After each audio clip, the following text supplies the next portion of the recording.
Si vous êtes une personne hypersensible, il y a de fortes chances que vous éprouviez un fort intérêt pour l'introspection et pour les questionnements incessants. Bienvenue dans cette nouvelle vidéo. Aujourd'hui, on va examiner la difficulté d'être présent à soi lorsqu'on est une personne hypersensible.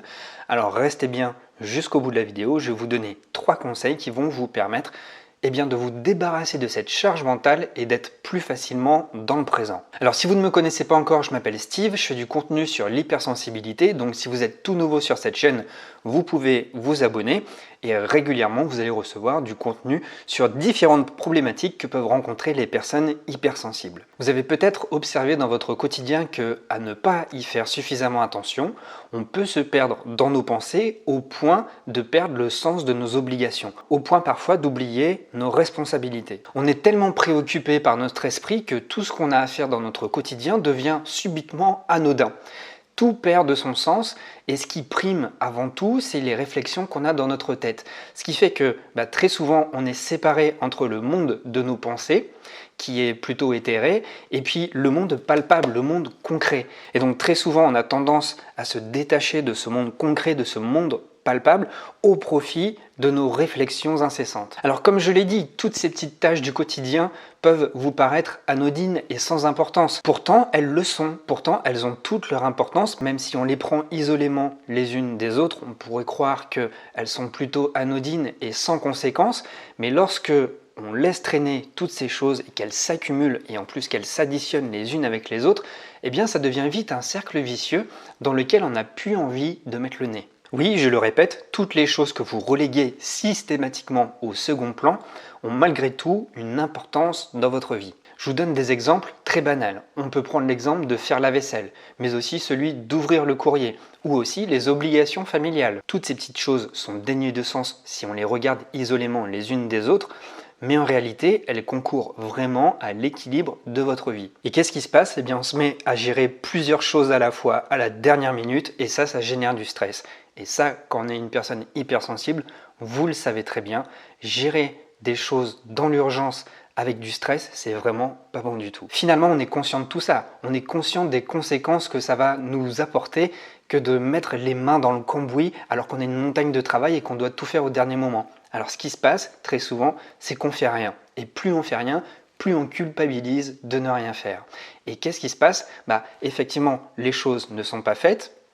On fait notre petit acte de rébellion, mais quelque part dans notre tête, la liste d'obligations est toujours là, parce que ça, on n'arrive pas à s'en débarrasser. Et c'est souvent comme ça qu'on se trouve complètement dépassé. Ennui du quotidien, fuite de la banalité, recherche de sens. Quelle que soit la raison, la personne hypersensible a tendance à se détourner de ce qui manifeste trop peu d'intérêt pour elle. Sa vie lui paraît déjà suffisamment compliquée et dure, alors pourquoi se rajouter une couche ? Ça, c'est vraiment le type de raisonnement qu'on peut avoir lorsque on se retrouve dans ce genre de situation. Pourtant, on sait très bien qu'on a besoin de sortir de notre tête pour revenir à la réalité. On le sait très bien au fond de nous, mais malgré tout, on garde les choses dans notre tête et on pense pouvoir les évacuer comme ça, mais finalement, ça reste et ça nous plombe. Alors pour ça, j'ai 3 conseils à vous partager. Ces conseils, je les mets en place dans ma vie. Alors voilà, c'est parfait pour moi. Peut-être que ce sera à adapter davantage pour vous, mais en tout cas, prenez note de ces 3 conseils, essayez-les, testez-les, et vous allez voir ce que je vais vous dire. Vous le savez peut-être probablement déjà, vous avez peut-être déjà essayé, mais ce qui peut changer aussi, c'est le regard que vous allez porter sur les efforts que vous allez fournir. Si c'est dans une optique d'aller mieux et non une obligation, ça va pouvoir peut-être se réaliser beaucoup plus facilement. Alors l'idée ici, c'est pas de faire des exercices de pleine conscience pour être plus présent à soi, c'est juste des astuces pour vous débarrasser de cette charge mentale et de créer une gymnastique plus souple dans votre vie pour pouvoir vous débarrasser plus facilement des choses qui vous noircissent votre paysage mental. Premier conseil, bête comme chou et que j'entends depuis que je suis tout petit, c'est lorsque tu as un problème, tu t'en débarrasses le plus rapidement possible.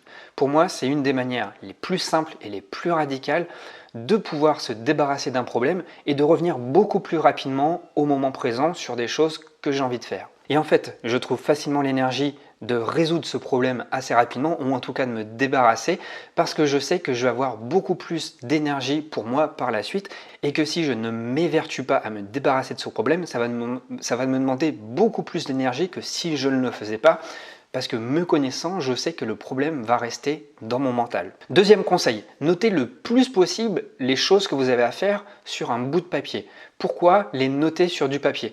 Parce qu'en les notant, vous allez vous débarrasser d'une charge mentale. Vous allez avoir une vue beaucoup plus globale, une vue beaucoup plus précise, et c'est un peu comme les disques durs d'un ordinateur. Si vous entassez trop de documents dedans, votre disque il va ramer. Pour vous, votre cerveau, ça va être pareil.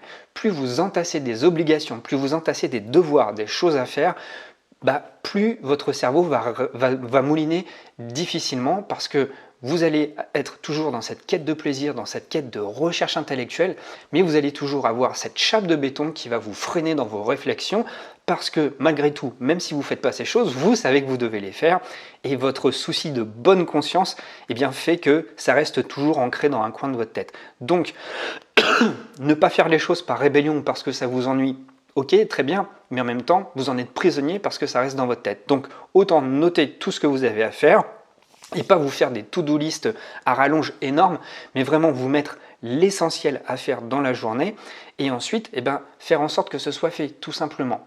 Et puis le troisième et dernier conseil, c'est la suite du second. Lorsque vous avez plusieurs choses à faire dans la journée sur votre to-do list, priorisez, commencez par le plus important. Une fois que ce problème plus important est résolu, dès le début de la journée, vous savez que ce qui vous reste à faire va être beaucoup plus facile. Et si vous êtes engagé dans cette énergie, où vous êtes fier de vous parce que vous avez réussi à vous débarrasser du premier problème, vous allez dans la foulée vous débarrasser facilement des autres tâches que vous avez à faire. Ça peut être des trucs tout bêtes, ça peut être étendre le linge, ça peut être faire le repassage, ça peut être faire la vaisselle. Bref, je donne que des trucs relatifs au ménage, mais ça peut être aussi ouvrir le courrier, ça peut être appeler les impôts, appeler l'opticien, appeler l'assurance, tous ces trucs-là. C'est un peu le concept de eat the frog first. D'abord, vous avalez le crapaud, d'accord? C'est une chose désagréable, mais ensuite, vous êtes débarrassé. Et ce qui va vous donner la motivation d'avaler le crapaud, c'est que vous allez avoir ensuite beaucoup plus d'énergie, beaucoup plus de plaisir à faire ce que vous avez à faire. En revanche, si vous ne faites pas ce que vous avez à faire, vous allez faire votre journée avec beaucoup moins de plaisir parce que vous n'êtes pas débarrasser de la charge qui vous incombe.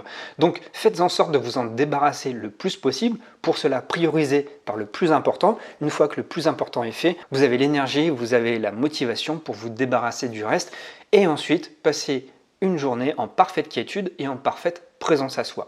Voilà, si vous souhaitez aller plus loin dans la recherche d'équilibre dans votre vie d'hypersensible, sachez que je mets en place des coachings de 60 minutes par téléphone. Si ça vous intéresse et que vous désirez jeter un coup d'œil, le lien est juste sous la vidéo. Si vous souhaitez avoir accès au programme de formation sur l'hypersensibilité pour apprendre à gérer vos émotions dans un quotidien qui peut être parfois très stressant, sachez que pareil, le lien est juste sous la vidéo également. Moi, il me reste juste à vous dire merci d'être resté jusque-là et d'avoir suivi ces conseils. Si vous souhaitez échanger avec moi, les commentaires sont faits pour ça. À nouveau, si vous n'êtes pas abonné à cette chaîne, profitez-en. Vous avez juste à cliquer là ou là, je ne sais plus où c'est exactement. Et puis, moi, je vous dis à très vite pour la prochaine vidéo. Portez-vous bien.